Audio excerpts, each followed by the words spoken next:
Buenas tardes a todos, bienvenidos, muchas gracias anticipadas por su asistencia a esta segunda conferencia del ciclo referido al bicentenario del trienio liberal. Como bien saben, el pasado martes se dio la primera conferencia de este ciclo a cargo de la doctora doña Marta Friera Álvarez, y hoy nuestro ponente es don Juan José Tuñón Escalada, que hablará sobre el clero y el trienio liberal en Asturias, el cisma de Oviedo. Don Juan José es persona conocida sobradamente para todos los que estamos aquí, pero aún así permítanme que les hable un poco de su breve currículum, aunque no sea más que para rememorarla su presencia, ¿no? Es canónigo archivero de la Catedral de Oviedo y director del Instituto del Archivo Histórico Diocesano. Es licenciado en Geografía e Historia por la Universidad de Oviedo, doctor en Historia de la Iglesia por la Universidad Gregoriana de Roma, así como doctor en Historia Moderna por la Universidad de Valladolid. Es a su vez diplomado en Archivística, Paleografía y Diplomática, diplomado en Biblioteconomía. En su actividad académica y docente cabe decir que es profesor en el Centro de Estudios Teológicos de Oviedo, que está afiliado, como bien saben, a la Universidad Pontificia de Salamanca, y en el Instituto también de Ciencias Religiosas de Oviedo. Investigador del Centro de Estudios de Historia de España en Roma, patrono de la Fundación Foro Jovellanos y miembro numerario permanente del RIDEA, y en virtud de ser miembro es presidente de la Comisión de Historia de esta casa. Investigaciones y publicaciones pues serían muchísimas, que no ha lugar. Simplemente decirles entre las más conocidas la referida a don Agustín González Pisador, obispo de Oviedo, Iglesia y Sociedad en Asturias, los sínodos diocesanos de Oviedo, una fuente para la historia de Asturias, que publicó precisamente en el 2021 el RIDEA, Corrientes espirituales en la España del siglo XVIII, el obispo de Oviedo Fernández de Toro, publicada por la Fundación María Cristina Masaveu en el año 2016. Es coautor de la Historia de la Diócesis de Oviedo y colaborador en publicaciones conjuntas y artículos sobre Covadonga, el Camino de Santiago, la Iglesia de Asturias. En fin, voy a concederle la palabra al doctor Tuñón Escalada para que nos hable sobre el clero y el trienio liberal en Asturias, el cisma de Oviedo. Así que, doctor Tuñón Escalada, tiene la palabra. Muchas gracias, don Andrés. Buenas tardes y agradecer a todos su asistencia aquí.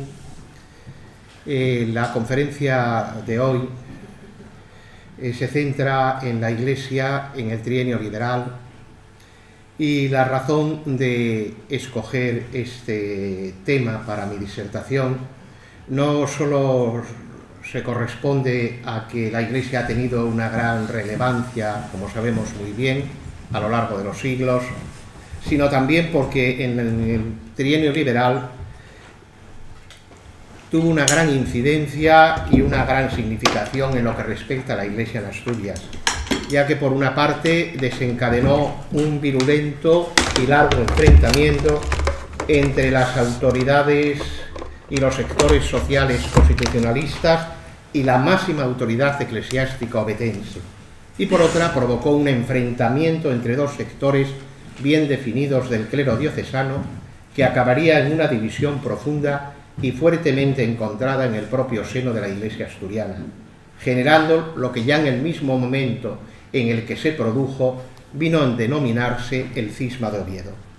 Como comprenderán, una situación muy singular que resultaba desde el punto de vista canónico absolutamente irregular y eclesiásticamente muy delicada y compleja, pero que a la vez refleja muy bien la mentalidad ideológica del clero asturiano y su posicionamiento ante las profundas transformaciones políticas que el siglo XIX traerá no solo en España, sino también en Europa, en las relaciones entre la Iglesia y el Estado.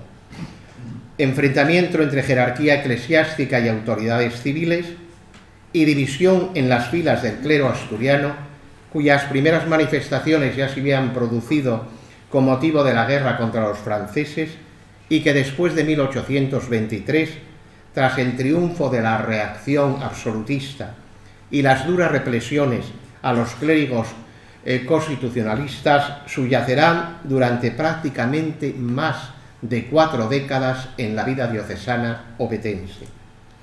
Este cisma, lógicamente, dejó una huella en la documentación del archivo catedralicio, dado que el cabildo ovetense fue el marco institucional en el que se escenificó la confrontación ideológica entre el clero diocesano, pero no solo debido al posicionamiento político de algunos canónigos, sino esto es, a mi modo de ver, lo más relevante, porque la propia institución capitular se politizó de tal manera que, dirigida por el sector constitucionalista, protagonizó un frontal enfrentamiento con el obispo ovetense, hasta el punto de asumir el gobierno diocesano, negándoselo al prelado tras su destitución por el gobierno de la nación en razón de su marcada identificación con el régimen absolutista.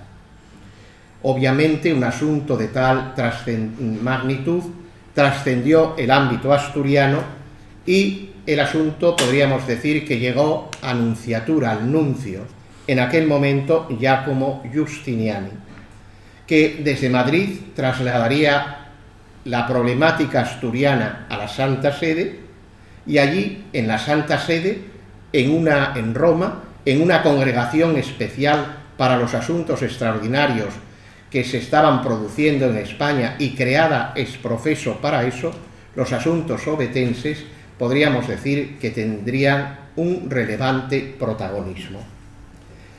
Este itinerario que sigue lo que se produce en Oviedo, las actas capitulares y la documentación catedralicia guarda memoria de lo sucedido. La documentación generada por la nunciatura y lo que a su vez generó la Congregación para Asuntos Extraordinarios, creada en Roma, entre las cosas que trató también los asuntos de Oviedo, generó una amplia documentación.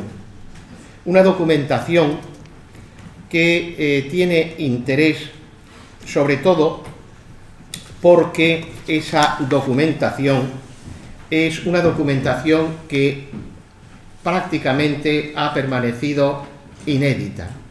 A la hora de hablar del trienio y la Iglesia en el trienio en Asturias, se ha utilizado fundamentalmente la documentación catedralicia. Pero esa otra documentación, que es bastante voluminosa, porque está repartida entre 2 grandes archivos. Un archivo, que es el Archivo Secreto Vaticano, donde hay varios legajos que recogen con respecto a la documentación asturiana, los informes de nunciatura a Secretaría de Estado Vaticana. En segundo lugar, la documentación de las minutas y demás documentos que de alguna manera se fueron generando en la propia Nunciatura de Madrid y que con el paso del tiempo acabarían en el Archivo Secreto Vaticano, y otra serie de papeles y de documentos llamados el Fondo Carte Mazio, que son una serie de documentos que llegan al archivo referido a lo de España y que vienen, podríamos decir, por una tercera vía de alguien que fue, porque perteneció a esa congregación, fue recogiendo documentación. Y por otra parte está la documentación que se conserva en otro archivo vaticano, que es el Archivo Histórico de la Secretaría de Estado. Bien, esa es la documentación que fundamentalmente yo he utilizado, porque no solo complementa la documentación ovetense, sino que además nos permite ver los entresijos y los diferentes matices y aspectos que el cisma ovetense y los asuntos de Oviedo fueron generando, y de los cuales no había aquí noticia en la documentación catedralicia.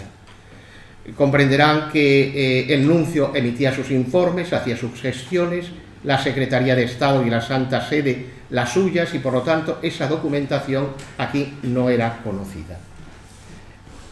Hablar del cisma de Oviedo nos remite a una serie de personajes que yo llamo los protagonistas eclesiásticos de los sucesos ovetenses. El primero de ellos es el obispo Gregorio Ceruelo de la Fuente, que se constituyó en el más fuerte bastión del absolutismo en Asturias. Y por otra parte está un grupo minoritario muy activo de clérigos plenamente identificados con la causa constitucional, formado por varios canónigos y algunos párrocos.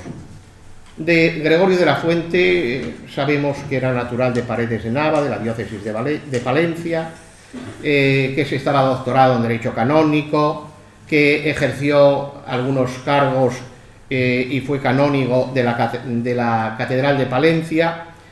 Lo más relevante es que en 1813 fue elegido diputado a Cortes por el distrito de Palencia y formó parte, y es aquí uno de los quices de la cuestión, de lo que luego va a generarse en Asturias, formó parte de los 69 diputados denominados los persas, que el 12 de abril de 1814 suscribieron una carta o manifiesto dirigido a Fernando VII solicitando la abolición de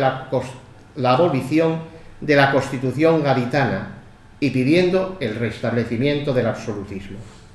Razón por la que con el tiempo sería condecorado con la cruz de distinción de los 69 diputados fieles, esa cruz pequeña que aparece en el retrato en la parte de arriba, una cruz en la que figura la inscripción Espes et fortitudis in adversis, esperanza y fortaleza en la adversidad. Este posicionamiento ultra absolutista hizo que fuese promovido al episcopado con la edad ya de 60 años, una edad que en la época ya no era una edad, podríamos decir, frecuente de promover al episcopado a nadie. Sin embargo, él fue promovido. El otro sector, podríamos decir, dentro de ese enfrentamiento, es el grupo de clérigos que constituyen un grupo de canónigos y demás eclesiásticos, de los cuales no tenemos noticia de muchos, pero sí de unos cuantos. Los conocemos por diferentes fuentes, pero entre los personajes, podríamos decir, de este grupo eclesiástico, los más relevantes son varios canónigos. Uno de ellos, el canónigo doctor maestrescuela, que era el doctor Ramón Valdés Llanos. Otro, Isidoro Suárez del Villar, que era arcediano de Tineo. Otro, Miguel del Riego, hermano del general. Estaba también el catedrático Juan Jerónimo Couder, Domingo Somoza, director del Hospicio, Miguel Fernández Hermida y Ramón de Llano Ponte, todos ellos canónigos de la catedral. A estos hay que añadir un grupo de párrocos de Oviedo, como Bernardo García Cónsul, Estrada Valladares, González Aguja, además de los curas de Villoria, Muros, Caldaso, Cudillero, así como algunos clérigos de Llanes y de otras localidades asturianas.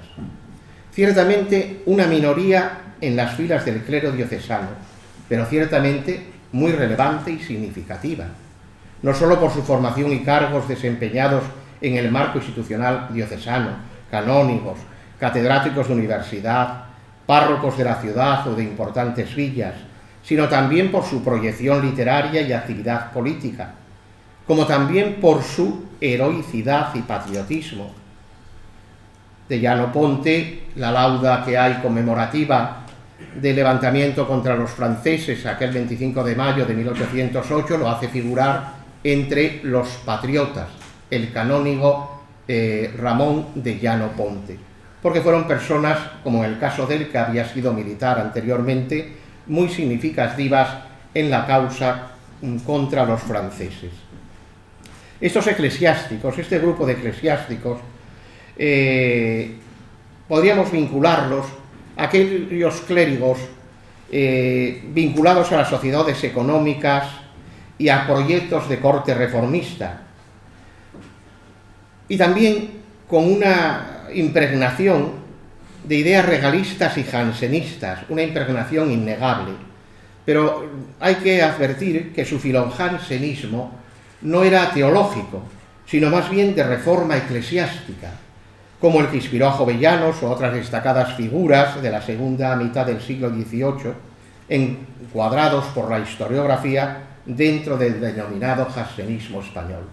En definitiva, se podría decir que este grupo de eclesiásticos estaban plenamente convencidos de que la Constitución y las leyes que de ella dimanasen permitirían alcanzar la anhelada reforma de la Iglesia. De ahí su decidido y entusiasta, diríamos hoy, compromiso político. Pero veamos cuál es la postura de la jerarquía eclesiástica y de la Santa Sede ante la instauración del régimen constitucional. El restablecimiento de la Constitución gaditana, reclamada por Riego y jurada por Fernando VII, escena de la jura de Fernando VII, el 9 de marzo de 1820, fue recibida con cierto recelo por una parte de la jerarquía española, no solo por lo que significaba respecto a la abolición de la Inquisición, sino también por el temor que despertaban las medidas relativas a la Iglesia que pudiese adoptar el nuevo régimen, sin que por eso la casi totalidad de obispos dejase de pronunciar el correspondiente juramento de fidelidad a una Constitución que en su artículo 12 declaraba que la religión de la nación española es y será la católica, apostólica y romana. En cuanto a la Santa Sede, aunque inicialmente el levantamiento de las tropas capitaneado por Riego y su apelación a la Constitución gaditana se consideró como una manera de presionar al monarca, tras la jura de la Constitución por el rey, el posicionamiento adoptado estuvo marcado por una, me atrevería a decir, calculada prudencia, ya que la curia romana, valorando como mal menor la nueva situación, consideró que nada tenía que alegar si el monarca decidía renunciar a parte de sus prerrogativas, tal como lo entendían en aquel momento el cardenal Consalvi, secretario de Estado, y el papa Chiaramonti, Pío VII. Ambos se encuadraban dentro de la línea de la curia romana del grupo de los llamados politicanti, frente a los celanti o intransigentes. Los politicanti, en definitiva, lo que mantenían era el criterio de que ante la nueva situación creada, tanto en España como en otras naciones europeas, lo importante era negociar y mantener una postura de diálogo siempre que las actuaciones y la legislación que emanase no afectase a los derechos de la Iglesia. Esa línea cambiará después con el tiempo. Personaje muy relevante y que va a tener un importante papel en este asunto va a ser Giacomo Giustiniani, el nuncio. Pertenecía a una importantísima familia romana. Hoy el Palacio Giustiniani reparado forma parte de los edificios que dependen del Senado de Roma. Está ubicado cerca de la Piazza de la Rotonda. De hecho, algunos balcones del palacio, donde está esa plaza a la que me refiero, es donde está el Panteón, dan a esa bonita plaza. Giacomo Giustiniani, en principio, se manifiesta muy tolerante con el régimen constitucional. Es más, en algunos artículos de prensa y ante determinados artículos de prensa también que aparecían aludiendo a que la Santa Sede estaba maquinando contra el nuevo régimen, él va a intervenir y va incluso a publicar algunos artículos en prensa en los que realmente respalda de alguna manera con un talante tolerante el nuevo régimen constitucional. Sin embargo, Giustiniani, a lo largo de toda el trienio, va a desempeñar un papel muy importante en los asuntos de España. Primero, adopta una postura de tolerancia, Una vez que se establece en Roma esa Congregación para Asuntos Extraordinarios de España, adopta una postura, podríamos decir, de simple informador.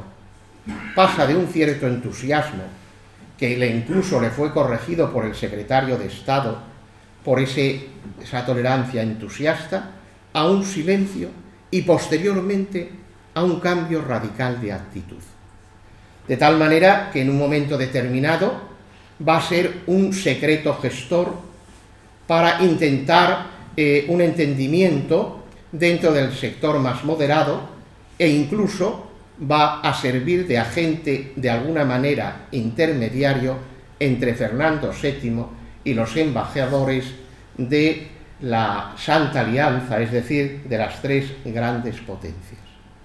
Curiosamente, el papel de Giustiniani en la documentación del Archivo Vaticano pasa desapercibido.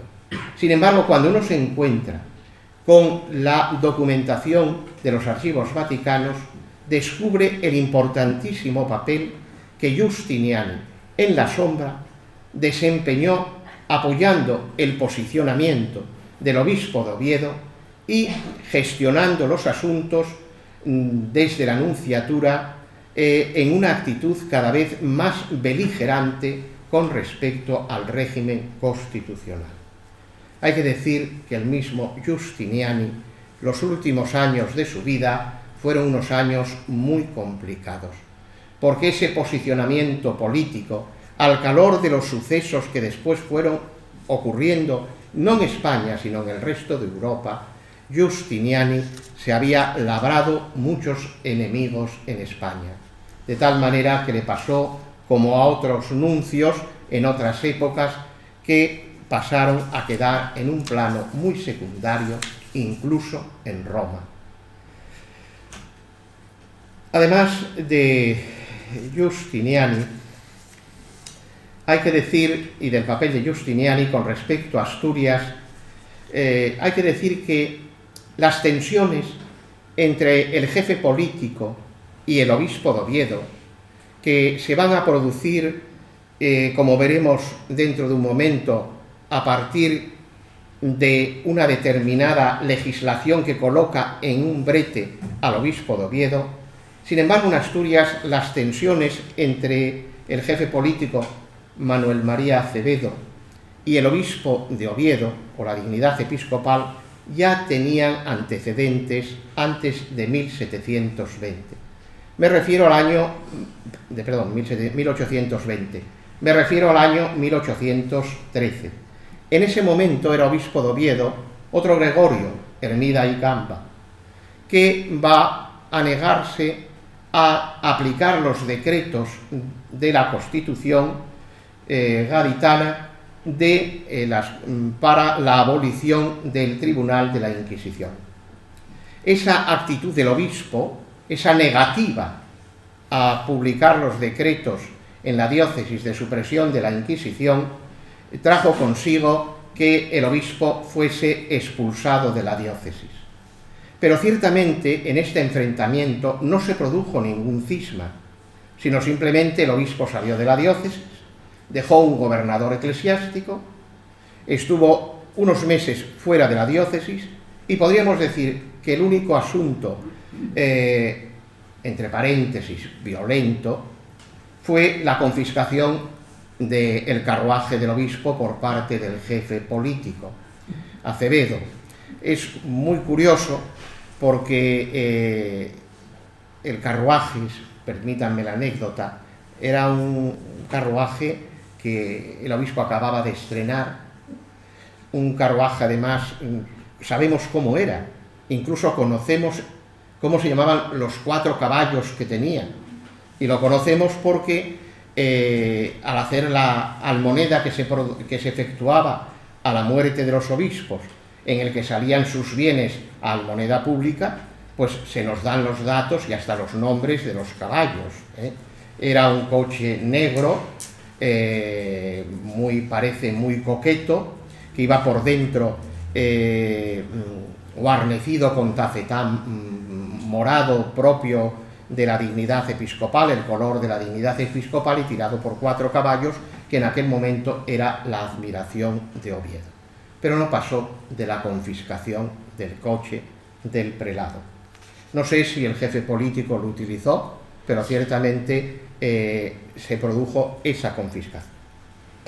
Bien, en 1820 se crean en la diócesis una serie de tensiones y enfrentamientos que van a generarse sobre todo a partir del tener la jura de la Constitución. Dijimos que el 9 de marzo jura la Constitución Fernando VII. El 13 de marzo, en Oviedo, con misa solemne, con iluminación y repique de campanas, se hace la jura de la Constitución y se celebra la jura de la Constitución, y van a hacerlo también los capitulares ovetenses.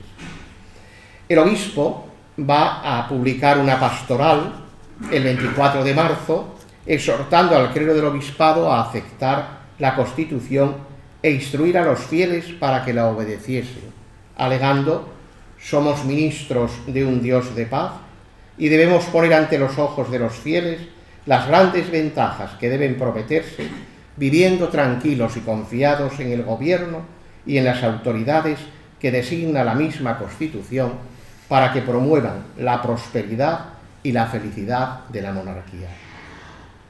Es fácil suponer que esta carta pastoral animaría a los párrocos y al resto del clero a jurar ellos la Constitución y a favorecer el juramento de la Constitución en sus feligreses.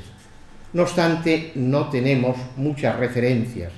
Tenemos más para cuando fue la jura de la Constitución en 1812 que para este momento. Pero, sin embargo, sí parece que en bastantes parroquias se procedió a esa jura de la Constitución por parte del clero y por parte también de los feligreses. Sin embargo, en esta situación, y a pesar de la carta pastoral, Ceruelo no manifestaba una simpatía especial por el nuevo régimen. Podríamos decir que formalmente lo acepta, pero claramente se manifiesta indirectamente poco convencido de ello. Es más, la carta pastoral, cuando uno la analiza, no recoge más que generalidades respecto al respeto a las autoridades, a guardar el orden, a guardar la ley, a mirar por la monarquía, a mirar por el bien del reino. Junto a esta, podríamos decir, poca simpatía del obispo Ceruelo ante el cambio del nuevo régimen, se van a añadir otros factores que van a influir y que van a tener también su importancia en el cisma de Oviedo. Me refiero, en primer lugar, a que el 10 de marzo se había producido un acto. Este es Manuel María Acevedo, el jefe político. Se había producido un acto en Cádiz donde se habían producido, los realistas, la tropa había intervenido y se habían producido varias muertes, y eso va a ser de alguna manera recordado. Ese atropello va a ser recordado y se van a hacer una serie de actos, entre ellos en las diferentes capitales y provincias. Una misa de exequias por las víctimas del 10 de marzo. En Oviedo se celebrará esas exequias en la iglesia de Santo Domingo, organizada por la Sociedad Patriótica Ovetense, y van a escoger como persona más idónea para pronunciar el correspondiente sermón a el arcediano de Tineo, Suárez del Villar. Las palabras del orador fúnebre en ese acto son una encendida condena de los actos criminales perpetrados en Cádiz, pero recomendando no acudir a la revancha ni cultivar el odio. Sin embargo, hará una apasionada defensa de la Constitución. una defensa de la Constitución en la que además hará referencia a todos aquellos que a la vuelta del exilio de Fernando VII habían colaborado en su política represora contra la libertad proclamada en Cádiz, elogiando por el contrario a quienes la defendieron y exaltando la Constitución. Sin duda ninguna, tuvieron que resonar acusadoramente en los oídos del prelado estas palabras, aunque él no estuviese presente, porque curiosamente se encontraba en la zona de Villaviciosa haciendo la visita pastoral. Una ausencia de la capital que fue interpretada por las autoridades políticas como una actitud intencionada para no sumarse a los actos relativos a la jura de la Constitución del monarca y a los actos también de esta sociedad patriótica. El 22 de mayo de 1820, en la parroquia de San Isidoro, se celebró otra misa solemne para la elección de diputados a Cortes, y allí tendrá un discurso el maestro escuela Ramón Valdés Llanos, personaje que va a tener un gran protagonismo en el Cisma de Oviedo. Una celebración religiosa presidida por él, en el que hará también su discurso y en el que le asistirán al altar capitulares tan significativos como el doctor Couder y Miguel de Riego, hermano del general. Ese mismo día, en los actos que se organizan en Oviedo, también pronunció un discurso Manuel María Acevedo. En este fraccionado y complejo panorama eclesiástico diocesano, muy pocos meses después, concretamente en octubre, se va a producir el enfrentamiento entre el jefe político Acevedo y el obispo Ceruelo. El motivo fue la Real Orden de 26 de octubre relativa a la suspensión en sus oficios a aquellos 69 diputados que suscribieron el denominado Manifiesto de los Persas, entre los que figuraba el prelado ovetense, lo que en su caso concreto suponía su cese episcopal y la declaración de sede vacante de la diócesis, circunstancia que, conforme al derecho canónico, implicaba que el cabildo catedralicio asumiese el gobierno diocesano por medio de 2 gobernadores eclesiásticos, lo que en un primer momento intentó frenar el propio cabildo, controlado por una mayoría que se negaba a aceptar la situación de sede vacante, mientras que el obispo en ese momento se encontraba en el palacio episcopal o casa episcopal que la dignidad poseía en Gijón, en Contrueces, y desde allí va a manifestarse contrario a aceptar el que él está incurso en esa disposición gubernamental, que le va a ser comunicada el día 6 de diciembre y que le va a ser exigido que acepte mediante un nuevo comunicado del 19 de diciembre. Reacciona el prelado inmediatamente con una apelación al secretario de Estado de la Gobernación de la Península, y en dicha apelación, que manda por escrito, de la que envía copia a Acevedo, no entraba a cuestionar la decisión real, obviamente, como era el estilo de la época, además en su formalidad, sino que solicitaba que poder instalarse en Benavente, población ubicada fuera de Asturias, pero perteneciente al obispado, desde la que atender a sus sucesanos, dejando el gobierno en manos de su vicario general. Esta petición, esta instancia dirigida al secretario de Estado, envió copia al jefe político Manuel María Acevedo, que así todo insistirá en que debe aceptar la disposición real y salir de la diócesis o trasladarse a Oviedo para que se le recluya en el convento de franciscanos de Oviedo. En esta situación, el sector, podríamos decir, más exaltado de los constitucionalistas y liberales van a presionar sobre Acevedo para que exija al obispo el cumplimiento de la Real Orden. Podríamos decir que el alboroto popular va a ser tan significativo que el propio Acevedo acepta la convocatoria de una diputación provincial extraordinaria en la que se tratará el asunto. En esa diputación provincial extraordinaria se establece que un militar de consideración y un eclesiástico pasen a Contrueces a exigir al obispo que acepte la Real Orden, saliendo fuera de Asturias y de la diócesis o viniendo a Oviedo.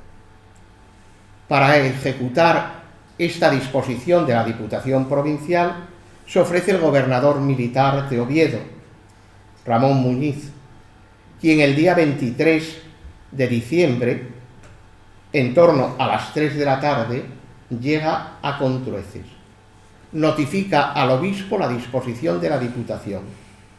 El obispo vuelve a negarse y al día siguiente, sin ni siquiera consultar al jefe político, opta por sacar al obispo de Contrueces, como el mismo Ceruelo señalará después en un memorial al rey, entre bayonetas, para llevarlo fuera de Asturias a León. Para evitar notoriedad pública, el gobernador militar lo lleva no por el camino real, sino que utiliza una salida a Castilla entre montañas, esto en la noche de Nochebuena de ese día 24 de diciembre. Trasladado el obispo fuera de la diócesis y ya en León, el obispo va a publicar una carta pastoral notificando a sus diocesanos de las circunstancias en que fue arrancado de la diócesis. Una carta pastoral que, si bien guarda las formalidades, sin embargo, deja claramente entender las circunstancias en que fue arrancado de la diócesis. En dicha carta pastoral no habla para nada de que queda la sede vacante, ni tampoco hace ninguna alusión a que ha designado a nadie en su ausencia. Simplemente señala que está fuera de la diócesis. Desde Asturias, y más en concreto desde Oviedo, y desde, podríamos decir, el gobierno político de Asturias, se va a ver como muy peligrosa la carta pastoral. De aquí que inmediatamente aparezca una publicación, que es la que tienen ahí, que recoge la carta pastoral del predado, pero que lleva debajo una impugnación por un ciudadano imparcial y amante del bien de su país, y va acompañada de notas que le sirven de comento e impugnación a las afirmaciones del obispo. No se podía prohibir la carta pastoral. Por ese motivo, quien escribe este anónimo autor lo que hace es utilizar la carta pastoral, completarla de una serie de notas a pie de página, donde realmente desautoriza al prelado, lo califica incluso de verdadero traidor y desautoriza su escrito y pone en prevención a todos los que puedan de alguna manera fiarse de lo que dice el prelado. Con este panorama podríamos decir que el tiempo va transcurriendo sin que haya una respuesta del gobierno, en este caso del gobierno de la nación, hasta el 11 de abril de 1821. Es decir, hay una serie de tiempo en que hay varios meses una especie de vacío en la diócesis, o al menos de falta de claridad sobre quién tiene el gobierno de la diócesis. El 11 de abril de 1821 se le notifica al obispo que el rey le considera que está inmerso dentro de las disposiciones del 26 de octubre y que por lo tanto debe ceñirse a abandonar la diócesis y no inmiscuirse para nada en los asuntos diocesanos. El 8 de mayo de ese año, los dos gobernadores que asumen el gobierno diocesano, me explico, al producirse una sede vacante, la costumbre era que el cabildo nombraba dos gobernadores diocesanos, es decir, dos gobernadores de la diócesis. Uno de ellos para los asuntos de dentro de la provincia y otro para los asuntos correspondientes a aquellas zonas de la diócesis de Oviedo que constituían la denominada Vicaría de San Millán, que comprendía amplios territorios en las provincias de León, de Zamora, también en la zona de Santander, de la actual Cantabria, y en la zona de Galicia. Al producirse esa sede vacante, que el obispo se niega a admitir que se está en sede vacante, el jefe político presiona al cabildo para que designe dos gobernadores. Y esos dos gobernadores van a hacer su primer acto de gobierno, podríamos decir, el día 8 de mayo del año 1821. Y será con la publicación de una carta pastoral dirigida a los diocesanos. Pongo aquí la sala capitular de Oviedo. Ahora está en esta fotografía, como está en la actualidad, con la sillería perteneciente al coro de la catedral, el coro gótico de la catedral que hoy está ahí. Pero en este lugar es donde, de alguna manera, podríamos decir, es el escenario en el que se gestiona no solo el gobierno del cabildo de la catedral, sino esos gobernadores y ese cabildo gestionarán la diócesis. Por lo tanto, podríamos decir que es como el escenario del cisma ovetense, en el que se toman las decisiones con respecto al gobierno de la diócesis durante el trienio liberal. Una vez que los gobernadores eclesiásticos publican esta carta pastoral, en ella fundamentalmente el objetivo de la carta podríamos decir que se sintetiza en un respaldo a la Constitución y en una invitación a que los párrocos exhorten a sus feligreses a que guarden la Constitución y que además les recomiendan que expliquen esa Constitución valiéndose para ello del Catecismo Político Constitucional, que es un catecismo que funciona por las escuelas y que puede servir muy bien para educar a los feligreses. Un catecismo constitucional de los muchos que en 1812 se publicaron con motivo de la Constitución gaditana. Una vez que se inicia el gobierno de la diócesis por parte de los gobernadores eclesiásticos, surgen los principales y primeros problemas. El primer problema se plantea con respecto a las dispensas matrimoniales. Dispensas matrimoniales, la mayoría en Asturias, eran por temas de consanguinidad. En Asturias era explicable esa necesidad de dispensas matrimoniales de consanguinidad por la propia configuración del campo asturiano, de las aldeas, con una gran, podríamos decir, endogamia, y por otra parte porque las unidades agrícolas, el campo asturiano, eran unidades muy pequeñas y las familias intentaban unir unir patrimonio, unir propiedades. Y eso hace que en Asturias fuese una de las diócesis donde había más petición de dispensas matrimoniales de consanguinidad. Esto ya se había planteado incluso en el sínodo de 1769, en época del obispo Pisador.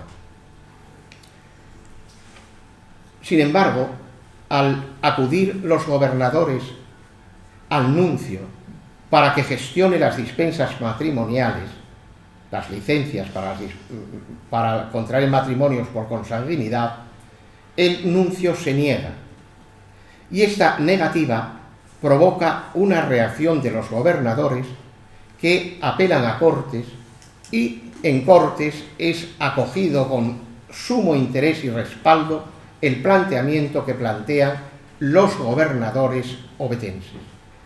Esto provoca que realmente el nuncio puede decirse que queda entre las cuerdas, puesto que los gobernadores y en las Cortes apelan a que por qué no se les concede lo que en realidad se está concediendo al vicario que el obispo, negándose a renunciar a la diócesis, al marchar al exilio, dejó en Oviedo en su nombre para que gobernase la diócesis.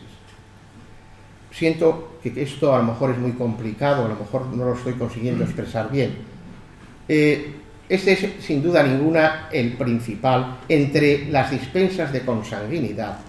La primera que los gobernadores eclesiásticos obetenses tienen que gestionar es la correspondiente al matrimonio del general Rafael del Riego, que se casaba con una sobrina y por lo tanto había un tema de consanguinidad. Podríamos decir que esa dispensa ya de por sí, o esa solicitud de dispensa, se convertía evidentemente en una cuestión compleja y también por lo tanto politizada desde el punto de vista de la nunciatura. Mientras tanto, y conforme van avanzando las circunstancias en Oviedo, en este cisma en el que unos gobernadores eclesiásticos llevan el gobierno de la diócesis y el obispo niega a reconocer que están facultados para ellos, pero está fuera y ha dejado un vicario que no ejerce porque no se le da gobierno, pero que sin embargo reivindica en nombre del obispo el papel que él tiene en el gobierno de la diócesis.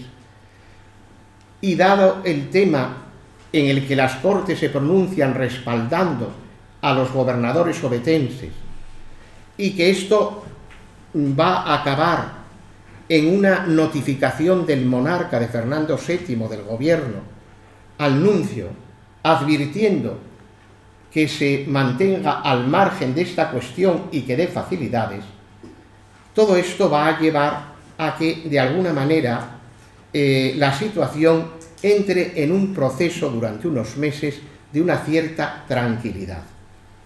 Sin embargo, conforme avanza el tiempo, van surgiendo nuevos problemas.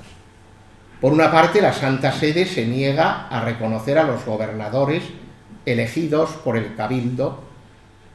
Por otra parte, el jefe político radicaliza sus posiciones, Manuel María Acevedo, y exige que, dado que en el Cabildo hay una beligerante parte contrario a los gobernadores, pues dado que en el Cabildo se están produciendo estas tensiones, las actas del Cabildo no se pasen a los libros correspondientes que muchos de ustedes habrán manejado y que están conservados y que se guardan en este armario archivo, el armario en el que están los libros de acuerdos capitulares, las actas capitulares. Es decir, Acevedo notifica al Cabildo en un día concreto, por una orden expresa, que los actas de acuerdos capitulares no se pasan al libro de actas, sino que se hagan en papel sellado y se le envíen a él. Ciertamente esto era un intervencionismo en el gobierno de la diócesis. De esto queda huella en las actas capitulares. Desde prácticamente marzo de 1821 a junio de 1823, las hojas están en blanco, puesto que no se levanta ningún acta en el libro de acuerdos capitulares. En ese momento se van a producir también tres importantes situaciones que van a tener una gran relevancia y que van, podríamos decir, a aumentar todavía el ambiente caldeado en Oviedo. En primer lugar, los gobernadores eclesiásticos mantienen una postura cada vez más decididamente independiente en sus actuaciones de cualquier referencia al prelado. Ellos se intitulan gobernadores y vicarios generales del obispado por el venerable deán y cabildo. Y aunque para pacificar la situación el nuncio había hecho gestiones para que el cabildo de Oviedo nombrase nuevos gobernadores con delegación del obispo, y el mismo Ceruelo había dado delegación para que se pudiesen nombrar nuevos gobernadores, el cabildo había nombrado nuevos gobernadores, pero en los mismos que desagradaban a el obispo Ceruelo y al nuncio. Por lo tanto, podríamos decir que la situación, a pesar de querer buscar una solución, se va radicalizando.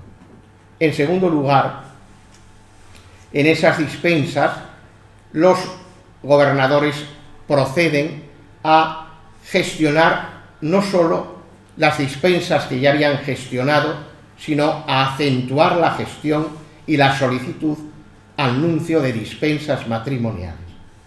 Y en tercer lugar, se convocan elecciones a diputados a Cortes para el bienio 1822 y 1823.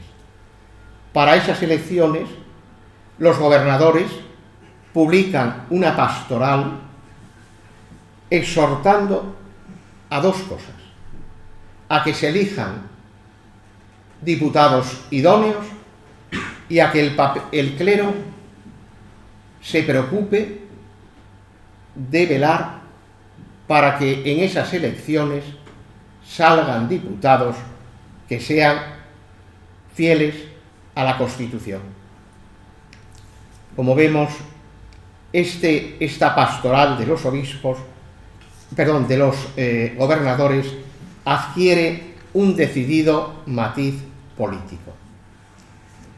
En esta situación, y conforme avanza el tiempo, en los meses siguientes se añade un nuevo problema, que es que entre los que salieron elegidos a diputados a Cortes para el bienio 1822-1823 figura uno de los gobernadores eclesiásticos de Oviedo, concretamente Domingo Somoza, que va a ser elegido diputado a Cortes por Galicia, y que por lo tanto tiene que abandonar el gobierno diocesano de Oviedo.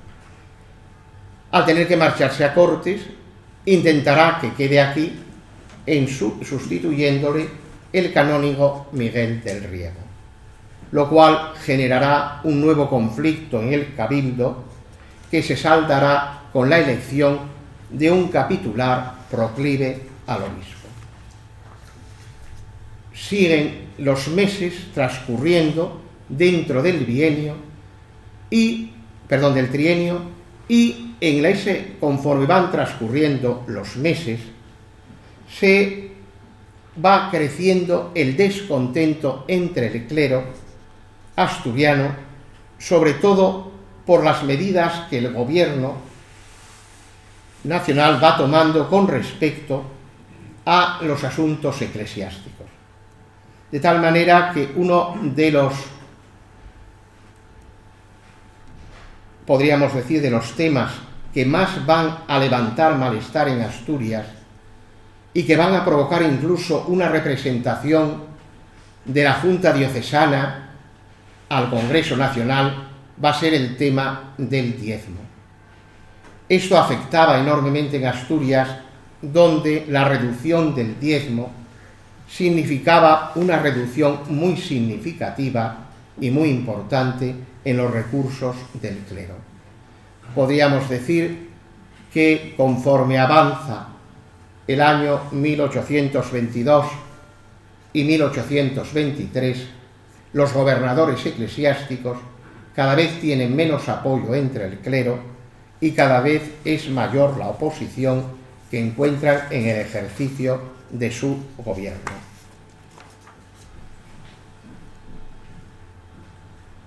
En junio de 1823, y ante la entrada ya en España de las tropas francesas de los 100.000 hijos de San Luis, que viene al frente del duque de Angulema y que vienen a restituir en el trono a Fernando VII, el día 24 de junio de 1823, desde Gijón, el gobernador eclesiástico, el maestrescuela don Ramón Valdés Llanos, notifica en carta al cabildo que ante el avance de las tropas enemigas se veía precisado ausentarse de Asturias y presentaba su renuncia al gobierno de la diócesis. Con esta renuncia del gobernador eclesiástico Ramón Valdés Llanos, podríamos decir, y con la presencia ya de las tropas realistas y francesas en Asturias, finaliza el cisma de Oviedo. ¿Qué ocurre a partir de ese momento? Y acabo rápidamente. Bien, a partir de ese momento comienza la reacción. Sabemos que la reacción absolutista fue una reacción, podríamos decir, muy violenta contra los liberales. Esa reacción afectaría en Asturias de manera particular al clero que se había significado con la Constitución y en el trienio. Ese clero que se había significado en el trienio, algunos ya no se encontraban en Asturias. Uno de ellos, por ejemplo, Domingo Somoza, estaba fuera de Asturias, pues al ser diputado a Cortes, había estado incluso entre los que votaron la incapacitación del monarca, estaba por ese motivo ya condenado a muerte. Por lo tanto, huye al exilio desde Cádiz.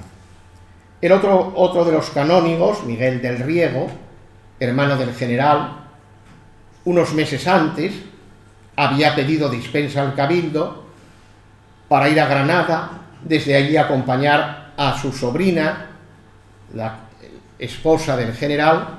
Se encontraba en Cádiz y desde Cádiz pasa a Gibraltar y emigra a Londres, donde quedará ya con el estatuto de exilado para el resto de sus días en Londres.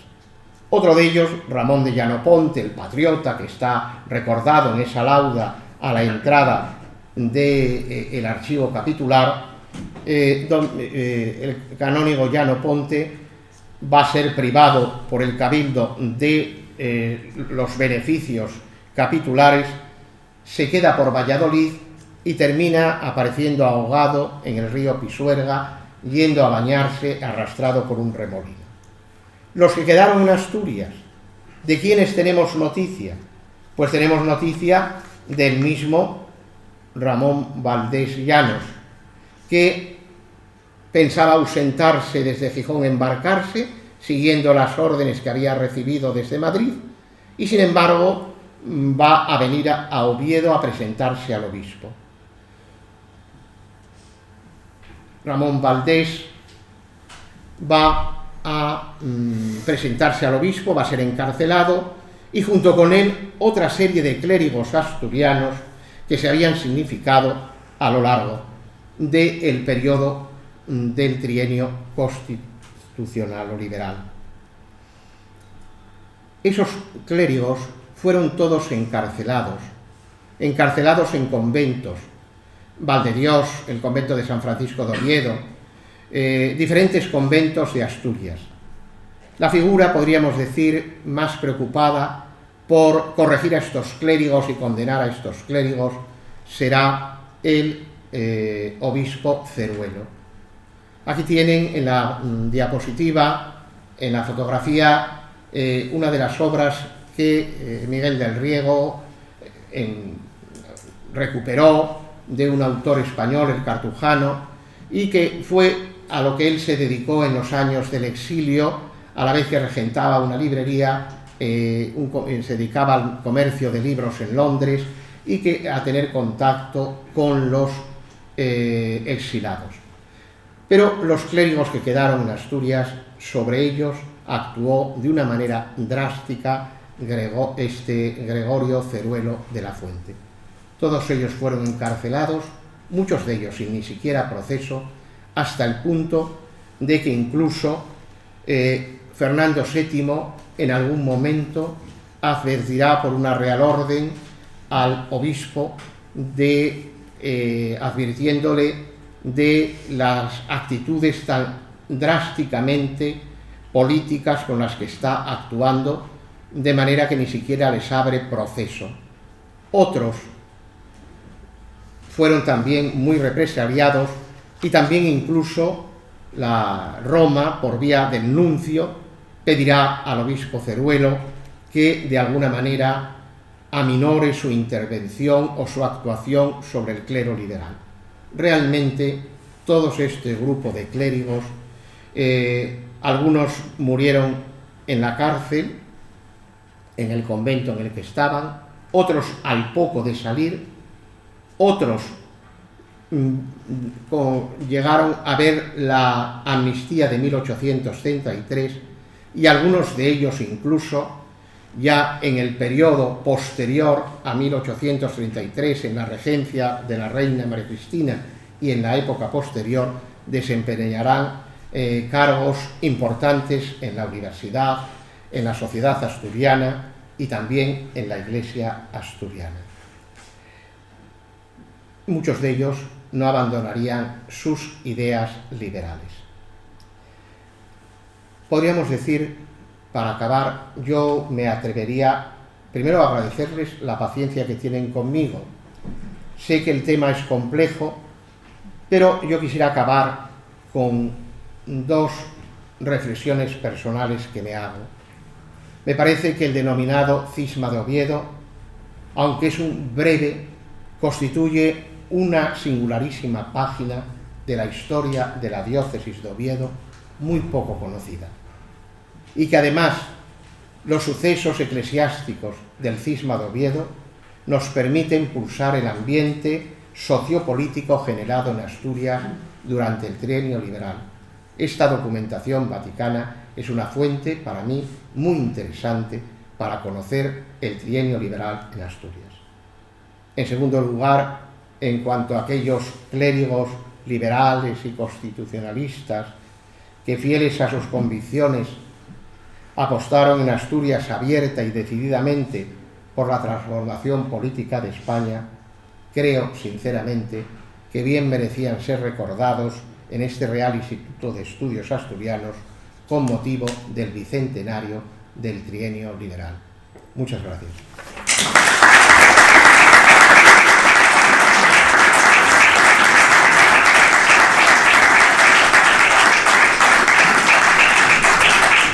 Muchísimas gracias, don Juan José, por tan documentada conferencia.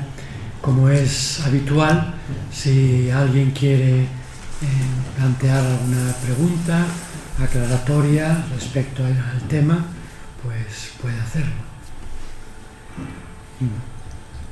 Yo le pregunto sencillamente, el término cisma está aquí usado en sentido propio o en sentido un poco más amplio, porque hubo algún problema de carácter teológico entre las distintas facciones que había en ese momento en el clero ovetense. El cisma, la palabra cisma, nunca se empleó en Asturias, sino más bien el concepto cisma o la precisión como un cisma es utilizado fundamentalmente desde Nunciatura y desde Roma, desde Nunciatura sobre todo. El papel del nuncio es muy importante y lo que en principio no solo pasó en Asturias, sino pasó en otras provincias y en otras diócesis, en el caso de Asturias, el nuncio va a utilizarlo para esgrimir fundamentalmente su oposición al régimen constitucional. Cisma significaba una ruptura, lógicamente, significaba un gobierno ajeno al obispo. La clave estaba en que el obispo no admitía la sede vacante y que no se sentía incurso. Otros obispos aceptaron la situación y no se produjo el cisma, sino que hubo gobernadores eclesiásticos.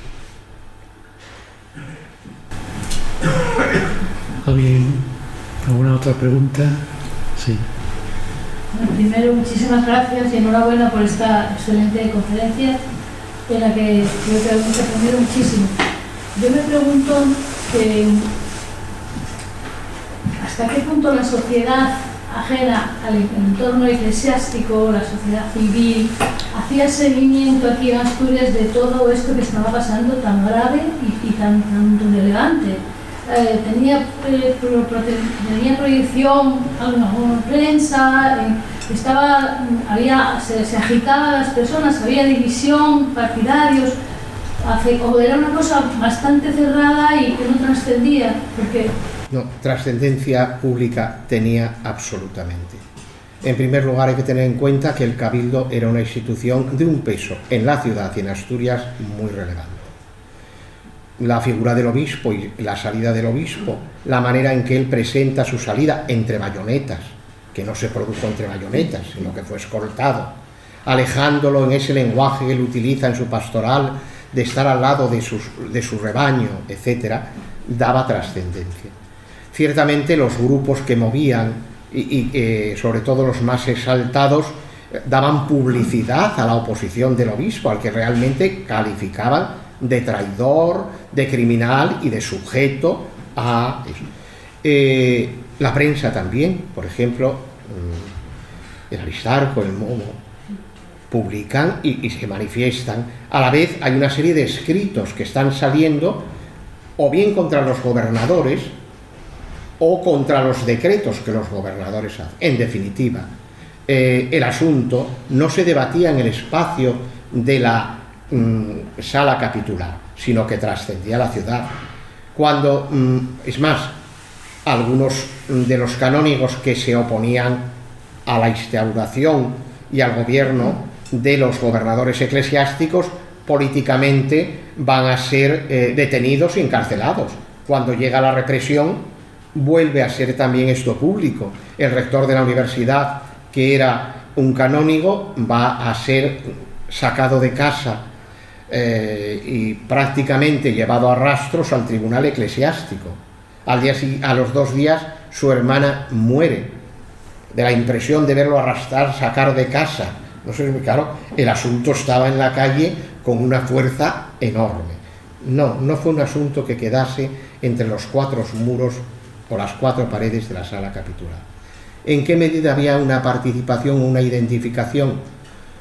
Bueno, yo creo que quitando los sectores socialmente de más peso y de más influencia social, a nivel popular, yo supongo que sería más expectación que participación. ¿Qué ocurrió en las parroquias rurales? ¿Qué ocurría en los pueblos? Eso habría que investigarlo y yo los calados que hice en la documentación realmente no encontré referencias. Nadie más. Bueno, yo agradezco la paciencia que han tenido y siento no haber podido ser más expresivo y más sintético a la hora de poder presentar este complejo problema. Perfecto. Damos el acto por terminado. Les agradecemos su presencia de nuevo y les comunicamos que la tercera conferencia de este ciclo se impartirá el próximo día 17 Lleva por título Rafael del Riego en la prensa londinense y estará a cargo, será impartida por la doctora doña Alicia Teresa Laspra. Así que hasta el próximo día 17, muchísimas gracias por su presencia.